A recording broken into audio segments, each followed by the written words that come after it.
Hello friends, legalbuzz.com में आपका एक बार फिर से स्वागत है। लीगल बज ऐप आप गूगल प्ले स्टोर से डाउनलोड कर सकते हैं और प्रतिदिन नए नए प्रश्नों का अभ्यास कर सकते हैं जो प्रारंभिक और मुख्य परीक्षा दोनों के होते हैं। तो फ्रेंड्स, आज ही गूगल प्ले स्टोर से लीगल बज ऐप डाउनलोड करें। फ्रेंड्स, जैसा कि हम सीपीसी में कंटिन्यू कर रहे हैं और उसी क्रम में हम आज आगे क्लास कंटिन्यू करेंगे। तो फ्रेंड्स, हम ऑर्डर 16 जो है वहाँ से हमने क्लास को छोड़ा था। ऑर्डर 16 में भी हमने कुछ रूल्स पढ़ लिए थे, लेकिन वापस से हम रिवाइज करेंगे। ऑर्डर 16 का जो टाइटल है, जो हमने पढ़ा था, साक्ष्यों को किस प्रकार से समन किया जाता है, यानी साक्ष्यों को समन के बारे में प्रोविजन ऑर्डर 16 में बताया गया है कि जो साक्षी हैं किसी भी वाद से संबंधित, तो पक्षकार के द्वारा न्यायालय में आवेदन किया जाता है कि साक्ष्यों को किसी भी वाद में समर्थन के लिए समन भेजा जाए, उनको बुलाने के लिए, उनसे संबंधित दस्तावेज उनको पेश करने के लिए। इस तरह साक्ष्यों को समन ऑर्डर 16 में भेजा जाता है। तो सेक्शन 31 जो है उसमें हमने पढ़ा था कि धारा 27, 28, 29 की जो प्रोविजन है साक्ष्य देने और दस्तावेज या अन्य भौतिक पदार्थों को पेश करने के लिए जो समन है उस पर लागू होते हैं। सेक्शन 31 के प्रोविजन इन चीज़ों पर लागू होते हैं। और इसके बाद हमने ऑर्डर 16 का रूल 1 भी पढ़ा था। ऑर्डर 16 का रूल 1 जो हमने पिछली क्लास में पढ़ा था, जिसके अनुसार जो साक्षी हैं यानी पक्षकार द्वारा जो साक्षियों की सूची है वह विवादक तय करने के 15 दिन के भीतर या न्यायालय द्वारा नियत तारीख पर पेश की जानी चाहिए। यानी जो जिन भी पक्षकारों के द्वारा किसी भी वाद में जिन साक्षियों को बुलाया जाना है, तो उनकी जो सूची है एक लिस्ट बनाकर जो है 15 दिन के भीतर कोर्ट में पेश करनी होगी। ये हमने ऑर्डर 16 का रूल 1 पढ़ा था। उसी तरह से इसके आगे हमने पढ़ा था कि साक्षियों की सूची पेश होने के ठीक 5 दिन के बाद या भीतर पक्षकार साक्षियों को बुलाने के लिए न्यायालय में समन जारी करेगा। यानी 5 दिन के भीतर जब ये सूची पेश हो जाएगी तो 5 दिन के जो भीतर है वो साक्षियों को बुलाने के लिए समन जारी किया जाएगा। तो इस तरह से ये हमने ऑर्डर 16 जो है उसका रूल 1 में पिछली क्लास में पढ़ा था। इसी तरह से हमने ऑर्डर 16 रूल भी पढ़ लिया था। ऑर्डर 16 का रूल 2, ऑर्डर 16 का रूल 2 के अकॉर्डिंग हमने पढ़ा था कि समन के लिए जब आवेदन करने वाला पक्षकार है उसको ऐसे आवेदन किए जाने के 7 दिन के अंदर साक्षी के व्यय के बारे में जमा करने होंगे। यानी जो साक्षी जिनको वो बुला रहा है पक्षकार किसी भी अपने वाद में, तो जब साक्ष्यों की सूची भी पेश कर दी गई है और उनको समन भी भेज दिया गया है, तो ऐसे प्रक्रिया के बाद 7 दिन के भीतर उसे खर्चे जमा करने होंगे। क्या करने होंगे? खर्चे, न्यायालय में उन साक्ष्यों को न्यायालय में बुलाने के लिए। तो इस तरह से ये पक्षकार को इसको वहन करना होता है कि वह साक्ष्यों को बुलाने के लिए जो खर्चे जो भी होंगे वो न्यायालय में 7 दिन के भीतर जमा करें। तो ऑर्डर 16 का रूल 2 में हमने पढ़ लिया था।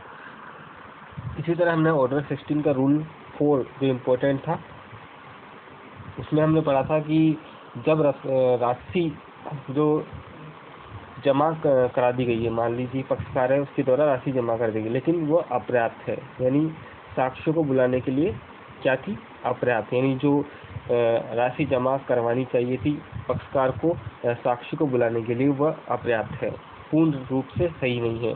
तो फिर न्यायालय आदेश देगा कि अतिरिक्त राशि का आदेश, यानी अतिरिक्त राशि जमा करवाइए आप।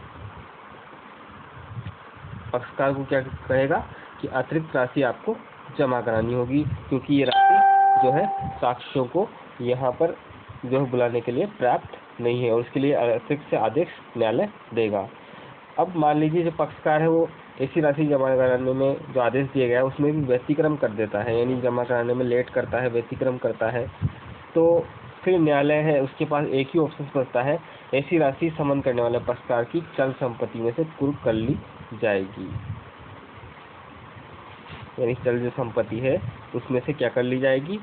काट ली जाएगी, कुर्क कर ली जाएगी या विक्रय करके प्राप्त कर ली जाएगी फिर न्यायालय द्वारा बाद में। तो इस तरह से ये ऑप्शंस होते हैं न्यायालय के पास कि अगर पक्षकार जिसने समन के लिए आवेदन किया था इन साक्ष्यों को पेश करवाने के लिए, उसने जो खर्चे हैं 7 दिनों के भीतर पर्याप्त नहीं करवाए जो उसको करवाने चाहिए थे और न्यायालय का अतिरिक्त खर्चा वहन कर रहा है, तो ऐसी स्थिति में न्यायालय अतिरिक्त आदेश देता है कि या तो आप अतिरिक्त राशि जमा करवा दें। अगर वही नहीं करवाता है पक्षकार, तो ऐसी स्थिति में जो पक्षकार की चल संपत्ति है उसको में से कुर्क करके काट ली जाएगी या उस संपत्ति का कुछ भाग जो है विक्रय करके प्राप्त कर ली जाएगी। तो इस तरह से यह न्यायालय की प्रक्रिया होती है ऑर्डर 16 रूल 4 में, कि साक्ष्यों को जो बुलाने के लिए जो खर्चे अपर्याप्त रूप से जमा करवाए जाते हैं, तो इस स्थिति में क्या प्रक्रिया अपनाई जाएगी। तो ये बहुत ही इंपॉर्टेंट है ऑर्डर 16 का रूल 4। इसी क्रम में आगे ऑर्डर 16 रूल 12 आता है, बहुत ही इंपॉर्टेंट, याद रखें, आदेश 16 नियम 12। अब आदेश 16 नियम जो 12 है वो ये प्रोविजन करता है कि वे कब प्रस्थान करेंगे, मतलब इसका टाइटल बोलता है कि वे कब प्रस्थान करेंगे। तो इसको समझते हैं। यदि साक्षी उपस्थित नहीं होता है, यदि जो जिनको समन भेजा गया है, यदि साक्षी उपस्थित नहीं होते हैं, न्यायालय में उपस्थित नहीं होते हैं या न्यायालय का समाधान नहीं कर पाते हैं, तो न्यायालय उनकी सांसारिक स्थिति और मामले की परिस्थितियों को देखेगा और 600 रुपये से अनधिक का जुर्माना अधिरोपित कर देगा। मान लीजिए जो साक्षी है वो न्यायालय में उपस्थित भी नहीं होते हैं और न्यायालय का जो है समाधान भी नहीं कर पाते हैं कि हम क्यों उपस्थित नहीं हुए, कारण नहीं बता पाते हैं। तो न्यायालय उनकी सिचुएशन देखेगा कि उनकी सांसारिक स्थिति क्या है, सांसारिक स्थिति देख ली जाएगी न्यायालय के द्वारा। इसके अलावा मामले की कंडीशंस क्या है, किस तरह का मैटर है। तो इन परिस्थितियों को देखते हुए न्यायालय उन पर 600 रुपये का जुर्माना लगा देगा, यानी 600 रुपये तक का, 6 रुपये से ज़्यादा नहीं, 600 रुपये का जुर्माना न्यायालय ऑर्डर 16 रूल 12 के अकॉर्डिंग ऐसी कंडीशन में जो है जो साक्षी है उन पर लगाएगा। तो इस तरह से ये न्यायालय का प्रोसेस है। ऑर्डर 16 रूल 12 में साक्षी अगर न्यायालय में उपस्थित नहीं होते हैं, अपना समाधान नहीं करते हैं, प्राप्त कारण नहीं बताते हैं, तो उनकी सिचुएशन, सांसारिक स्थिति आदि को देखा जाएगा, मामले की सिचुएशन देखी जाएगी क्या कंडीशन है, और उसके अकॉर्डिंग साक्षियों पर 600 रुपये का जुर्माना न्यायालय द्वारा लगा दिया जाएगा आदेश 16 नियम 12 में। इसी क्रम में हमारा इंपॉर्टेंट ऑर्डर आता है ऑर्डर 16 रूल 19। इसी क्रम में रूल 19 आ रहा है। अब ऑर्डर 16 रूल 12 के बाद ऑर्डर 16 रूल 19। तो ऑर्डर 16 रूल 19 जो है हमारा बोलता है, जब तक कोई साक्षी किन्हीं निश्चित सीमाओं के भीतर निवास न करता हो, जब तक कोई साक्षी निश्चित सीमाओं के भीतर निवास न करता हो, वह स्वयं हाजिर होने के लिए आदेश नहीं किया जाएगा। ये तो टाइटल बोल रहा है। तो मतलब सिचुएशंस है, परिस्थितियां हैं जिसमें साक्षी को स्वयं हाजिर होने के लिए विवश किया जा सकता है, मतलब इसी कंडीशंस बताई गई है। ऑर्डर 16 रूल 19 में परिस्थितियां बताई गई है जिसमें जो साक्षी है उसको विवश किया जाएगा, स्वयं ही वह हाजिर हो जाए, यानी स्वयं हाजिर हो, जो साक्षी है वह स्वयं हाजिर हो जाए। ऐसी परिस्थितियों को ऑर्डर 16 रूल 19 में बताया गया है। तो जानते हैं कि कौन सी परिस्थितियां हैं जिसमें साक्षी स्वयं हाजिर होने के लिए बाध्य होगा ऑर्डर 16 रूल 19 में। तो पहली परिस्थिति हमारे पास आ रही है, जब वह न्यायालय की अधिकारिता की स्थानीय सीमाओं के भीतर निवास करता है, यानी न्यायालय की जो अधिकारिता है उसके भीतर ही जो है साक्षी अगर निवास करता है तो वह स्वयं हाजिर होने के लिए बाध्य है। दूसरी कंडीशन, यदि वह न्यायालय की ऐसी सीमाओं के बाहर है, यानी न्यायालय की सीमाओं से क्या है, बाहर है, बाहर निवास करता है न्यायालय की सीमाओं से, जो न्यायालय से 100 किलोमीटर की दूरी पर है, यानी 100 किलोमीटर की दूरी पर न्यायालय की जो सीमा है उससे निवास करता है, मतलब 100 किलोमीटर से कम है, उससे अधिक नहीं, 100 किलोमीटर तक की, या जहाँ उसका निवास स्थान या न्यायालय है उसके 5/6 दूरी तक रेल या स्टीमर के साधन उपलब्ध है, या तो 100 किलोमीटर या 5/6 भाग तक रेल है या स्टीमर के साधन उपलब्ध हैं। तो ऐसी कंडीशन में वह स्वयं हाजिर होने के लिए बाध्य है, यानी न्यायालय का जो स्थान है, न्यायालय का जो क्षेत्राधिकार है उससे 100 किलोमीटर के भीतर निवास करता है और उस स्थान से न्यायालय में आने के लिए रेल या स्टीमर के साधन उपलब्ध है 5/6 दूरी तक, यानी उसके स्थान से न्यायालय और उसके स्थान से। तो ऐसी कंडीशन में वह न्यायालय में आने के लिए बाध्य है। ये लेकिन 5/6 भाग है जहाँ रेल और स्टीमर के साधन उपलब्ध है, वो बस 500 किलोमीटर से अधिक नहीं होने चाहिए। 500 किलोमीटर तक अगर मान लीजिए या तो 100 किलोमीटर में निवास करता है तो बाध्य है, और 100 किलोमीटर से अधिक है लेकिन 500 से कम होना चाहिए, यानी 500 से कम किलोमीटर है लेकिन 5/6 भाग तक रेलवे स्टीमर के साधन उपलब्ध आने जाने के, तो ऐसी कंडीशन में उसको स्वयं हाजिर होना पड़ेगा। और पहली कंडीशन थी न्यायालय के क्षेत्राधिकार में ही अगर निवास करता है तो वो स्वयं बाध्य है हाजिर होने के लिए। ये ऑर्डर 16 जो रूल 19 है वह कंडीशंस बताता है कि साक्षी स्वयं जो हाजिर होने के लिए कब बाध्य होगा न्यायालय में। इसी क्रम में अब हम पढ़ते हैं ऑर्डर 16 रूल 20। ऑर्डर 16 रूल 20 की जो टाइटल है उसकी बात की जाए तो न्यायालय द्वारा बुलाए जाने पर साक्ष्य देने से पक्षकार का इनकार का परिणाम। बहुत ही इम्पोर्टेंट है कि न्यायालय द्वारा जो साक्षी है उनको बुलाया गया है साक्ष्य देने से, तो पक्षकार इनकार कर देता है तो इसके क्या परिणाम होंगे। तो जहां वाद ऐसा है कि जो पक्षकार जो न्यायालय में उपस्थित है, न्यायालय द्वारा अपेक्षा किए जाने पर साक्ष्य देने में या उसके कब्जे में या उसके शक्ति में कोई क्या है दस्तावेज है, किसी प्रकार के डॉक्यूमेंट है जो मामले से जुड़े हैं, महत्वपूर्ण है, उनको पेश करने में विधि पूर्ण हेतु यानी विधि पूर्ण हेतु के बिना मना करता है, डिनाई करता है, नहीं देता है, तो ऐसी कंडीशन में न्यायालय उसके अगेंस्ट निर्णय सुना देगा। ये कंडीशन है, कठोर कदम है न्यायालय का कि अगर जो पक्षकार है जिसको साक्ष्य देने के लिए बुलाया गया है, साक्षी है जिसको साक्ष्य देने के लिए बुलाया गया है, जिसके कब्जे में या कोई दस्तावेज है जो मामले से जुड़े हैं, विवादक तय करने के लिए न्यायालय को अति आवश्यक है, तो अगर वो विधिपूर्ण हेतु नहीं बताता है, मनमानी करता है, देने से सख्त मना कर देता है, तो ऐसी कंडीशन में न्यायालय सख्त कदम उठाएगा और उसके विरुद्ध निर्णय सुना देगा ऑर्डर 16 रूल 20 में। तो ये बहुत ही इंपॉर्टेंट है, साक्ष्यों को समन और उनकी हाजिरी की कंडीशन में न्यायालय क्या प्रोसेस अपनाता है। तो ये ऑर्डर 16 जो है इसमें इम्पोर्टेंट जो भाग है हमने इनको पढ़े, आप याद रखें। अब हम आ जाते हैं ऑर्डर 16A में। ऑर्डर 16 जो है पढ़ लिया हमने, साक्ष्यों को समन करना और उनकी हाजिरी। अब आते हैं ऑर्डर 16A। ऑर्डर 16A हमारा बात करता है कारागार में परिरुद्ध या निरुद्ध साक्ष्यों की हाजिरी, यानी जो कारागार में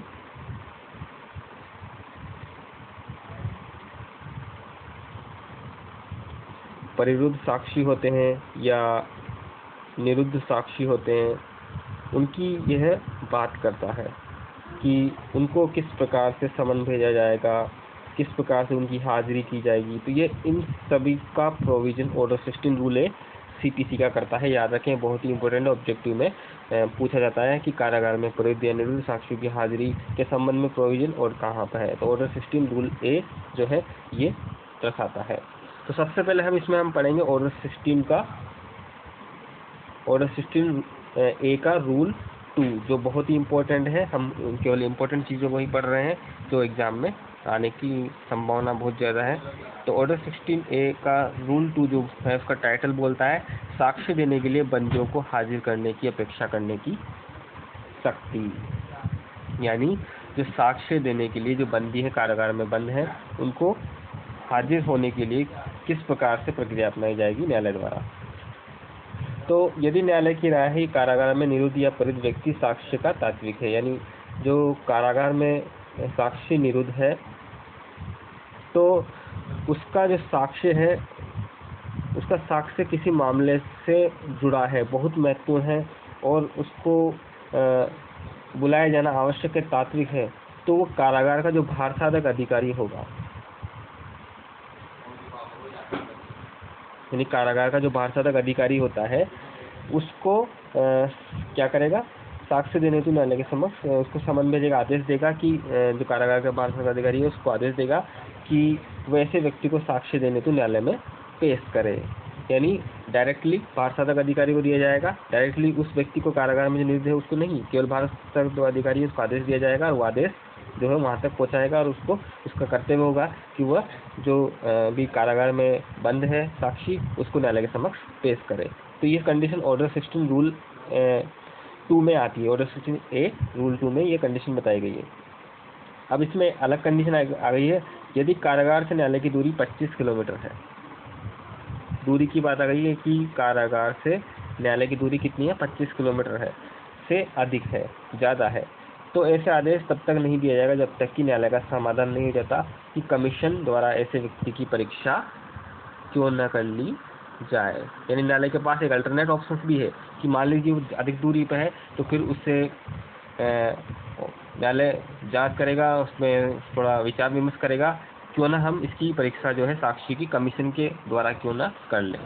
तो इस तरह से ये कंडीशंस होती है ऑर्डर 16A रूल 2 में कि कारागार में अगर कोई साक्षी बंद है, उसका साक्षी लिया जाना है तो पहले बाहर सदक अधिकारी को आदेश दिया जाएगा, लेकिन 25 किलोमीटर से अधिक है कारागार की दूरी और जहां साक्षी बंद है तो न्यायालय विचार करेगा या ये भी अल्टरनेट कर सकता है कि क्यों ना हम उसकी कमीशन से परीक्षा कर लें। तो इस तरह से ये ऑर्डर 16A रूल 2 हमें ये चीज़ें बताता है। अब हम आगे की ओर चलते हैं। Important order 16A rule 4, order 16A rule 4।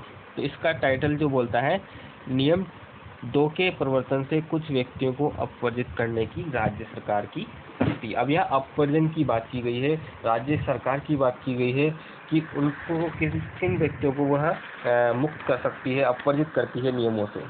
तो आइए जानते हैं ऑर्डर 16A रूल 4। राज्य सरकार जो है हमारी,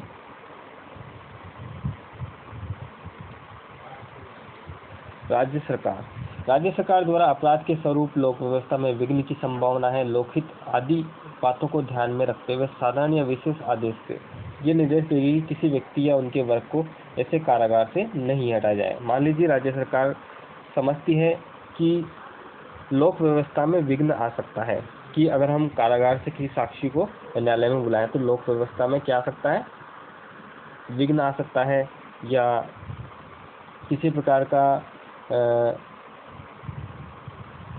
लोकहित से संबंध को जुड़ा मामला है जिससे किसी प्रकार का अशांति हो सकती है, या तो ऐसी कंडीशन में जो राज्य सरकार है वो साधारण या विशेष आदेश देगी, साधारण या विशेष प्रकार के आदेश देते हुए ऐसे व्यक्ति या उनके वर्ग को कारागार से नहीं हटाने का आदेश देगी। ये राज्य सरकार की पावर है कि अगर जो कारागार में निरुद्ध व्यक्ति है, जो साक्षी है, उसको अगर न्यायालय में बुलाते हैं तो लोक व्यवस्था में किसी प्रकार का विघ्न हो सकता है, लोकहित क्षति हो सकती है, तो राज्य सरकार साधारण या विशेष आदेश जारी करेगी कि आप उसे वहाँ से नहीं हटाएं, यानी वहाँ से नहीं हटाया जाए या उसे परिरुद्ध या निरुद्ध न किया जाए। तो ये कंडीशन है राज्य सरकार की, एक विशेष आदेश देने की शक्ति ऐसे कुछ कंडीशंस में। अब हम order 16A rule 5, order 16A rule 5 जो है हमारा, इसका जो टाइटल है यह बोलता है कारागार के बाहर सदक अधिकारी का कुछ मामलों में आदेश को कार्यान्वित करना। अब यहाँ पर बाहर सदक जो अधिकारी है उसको पास भी कुछ पावर्स है कि वो किस कंडीशन में साक्षी, न्यायालय द्वारा अगर साक्षी को बुलाया जाता है तो वह मना कर देगा कि हम आप जो साक्षी है उसको न्यायालय में पेश नहीं कर सकते, हमारे पास कुछ कारण है। तो जानते हैं क्या कारण है और कैसी कंडीशन है बाहर सदक अधिकारी के पास। तो ऑर्डर 16A रूल 5 के अकॉर्डिंग निम्नलिखित श्रेणी के व्यक्तियों के संबंध में कारसाधक जो बाहर सदक अधिकारी है न्यायालय के आदेश को कार्यान्वित नहीं करेगा, यानी न्यायालय का जो आदेश है उसको कार्यान्वित यानी उसको अप्लाई नहीं करेगा। तो जानते हैं कौन सी कंडीशन है। पहली कंडीशन, जिस व्यक्ति के संबंध में कारागार के चिकित्सा अधिकारी, यानी जो कारागार में चिकित्सा अधिकारी होता है, कारागार का चिकित्सा अधिकारी, तो कारागार के चिकित्सा जो अधिकारी है उसने बता दिया है कि जो साक्षी है वो बीमारी या अंग शैथिल्य के कारण हटाने योग्य नहीं है, यानी जो साक्षी है वो बीमार है, बीमारी या किसी अंग शैथिल्य है उसके कारण कारागार से हम उसको हटा नहीं सकते। तो पहली कंडीशन ये हो गई। इसके अलावा दूसरी कंडीशन कि ऐसे व्यक्ति के विचारण के लिए सपुर्दगी के अधीन या विचारण या आरंभिक अन्वेषण के रहने तक प्रतिप्रेषण के अधीन है। बहुत इंपॉर्टेंट कि जो ऐसा व्यक्ति है जिसको बुलाया जा रहा है तो वह सपुर्दगी के अधीन है, यानी सपुर्द किया जाना है और सपुर्दगी के अधीन है, उसको सपुर्दगी के अधीन है, या विचारण या आरंभिक अन्वेषण के रहने के लिए प्रतिप्रेषण के अधीन है, यानी इसका विचारण चल रहा है या आरंभिक अन्वेषण चल रहा है जो अभी पूरा नहीं हुआ है, यानी सुपुर्द किया जाना है उसको न्यायालय के समक्ष कुछ ही दिन में, कि 1-2 दिन में ही या कल ही करना है, या विचारण ही चल रहा है उसका अभी जो पूरा हुआ नहीं है, आरंभिक अन्वेषण चल रहा है जो अभी पूरा नहीं किया जा चुका है। तो ऐसी कंडीशन में जो कारण सहित वो बता देगा कि हम ऐसी कंडीशन में अभी हमारा ये प्रोसेस पूरा नहीं हुआ है, हम आपको पेश नहीं कर पाएंगे। तो ऐसी कंडीशन में जो है न्यायालय उसे छूट देगा। तो ऐसी कंडीशन में ये दूसरा कारण हो गया। इसके बाद तीसरा कारण है वह ऐसी के लिए अभिरक्षा में जो कारागार से न्यायालय में आने जाने में समाप्त हो जाएगा, यानी वह न्यायालय में ऐसी अभिरक्षा में जो कारागार से न्यायालय में आने जाने में समाप्त हो जाएगा। मतलब वो इतना दूरी पर है न्यायालय से कि अगर उसको हम लाएं तो आने जाने में ही जो न्यायालय के समक्ष जो कार्रवाई की जानी है उसी में समाप्त हो जाएगा, यानी वह ऐसी के लिए अभिरक्षा में है जो कारागार से न्यायालय में आने जाने में समाप्त हो जाएंगे। तो ये कंडीशन हो गई। इसी तरह से चौथी कंडीशन, ऐसे व्यक्ति हैं जिसको राज्य सरकार द्वारा नियम 4 के अधीन किया गया आदेश लागू होता है, यानी जो स्टेट गवर्नमेंट है, ऐसे व्यक्ति हैं वो जिनको हम बुला ही नहीं सकते, हम स्पेशल कैटेगरी के हैं, जो जिनको रूल 4 है जिसमें नियम 2 के अकॉर्डिंग जो राज्य सरकार द्वारा अपर्जित कर दिया जाता है, यानी जिनको साक्षी के रूप में नहीं बुला सकते, जिसमें कंडीशंस थी साधारण विशेष आदेश द्वारा, जिनको सरकार ने विशेष अपर्जित कर दिया है, कुछ जिसे हटाया ना जाए कारागार से क्योंकि इससे लोक व्यवस्था है या लोक हानि भंग होने की संभावना है। तो स्टेट ने अगर ऐसे व्यक्तियों को अपर्जित कर रखा है तो ऐसी कंडीशन में भी जो कारागार है भारत का अधिकारी है वह उसे उपस्थित या न्यायालय में पेश होने के लिए जो आदेश दिया जाएगा उसको प्रवर्तन में नहीं लेगा। तो इस तरह से हमने कंडीशन पढ़ी कि ऑर्डर 16A रूल 5 के अकॉर्डिंग की किन कंडीशन है जिनमें जो कारागार का भारत का अधिकारी है किसी साक्षी को न्यायालय में पेश नहीं करेगा। तो पहली कंडीशन हमने पढ़ी थी कि वो बीमारी या अंग शैथिल्य के कारण जो कारागार चिकित्सा अधिकारी है उसके कारण वो बताया गया है कि बीमारी या अंग शैथिल्य है, हम इसको पेश नहीं कर सकते। इसी तरह सपुर्दगी किया जाना है उसको न्यायालय में कुछ ही दिनों में, या तो अनावश्यक रूप से क्यों विचारण उसका चल रहा है बाकी है, हमें आगे प्रक्रिया करनी है, या आरंभिक अन्वेषण है जो कुछ अभी और करना बाकी है, तो ऐसी कंडीशन में, या अभिरक्षा में है, ऐसी अभिरक्षा में है जिसको विचारण में आने जाने में ही समाप्त हो जाएगा। तो ऐसी कंडीशन में स्टेट या फिर राज्य सरकार ने इसे अपर्जित किया है नियम 4 के अकॉर्डिंग, जिसमें ऐसा व्यक्ति है जो जिस लोकहित जिसे अगर बाहर लाते हैं तो लोकहित या किसानी हो सकती है, लोक व्यवस्था में भंग हो सकता है। तो ऐसी कंडीशन है जिनमें कारागार का जो पार्षद अधिकारी है वह आदेश का प्रवर्तन नहीं करेगा न्यायालय के समक्ष जो पेश होने के लिए किया गया है। तो इस तरह से ये कारागार का जो पार्षद अधिकारी है उसके पास कुछ पावर्स है जिनका वो अप्लाई करेगा लीगली। तो इस तरह से हमने ऑर्डर 16 जो है साक्ष्यों को समन और उसकी हाजिरी ऑर्डर 16 में हमने पढ़ा और वो भी बहुत इंपॉर्टेंट था, याद रखें। इसी तरह ऑर्डर 16A जो है कारागार में प्रविरुद्ध या निरुद्ध साक्षी अगर होते हैं उनकी हाजिरी किस प्रकार से की जाएगी, किन किन व्यक्ति हैं, कौन कौन से अपर्जित हैं, तो इन सभी की चीज़ों के बारे में हमने आज की क्लास में जाना। तो फ्रेंड्स आज के लिए इतना ही, फिर से हम CPC को कंटिन्यू करेंगे और कुछ नया सीखेंगे। Thank you very much.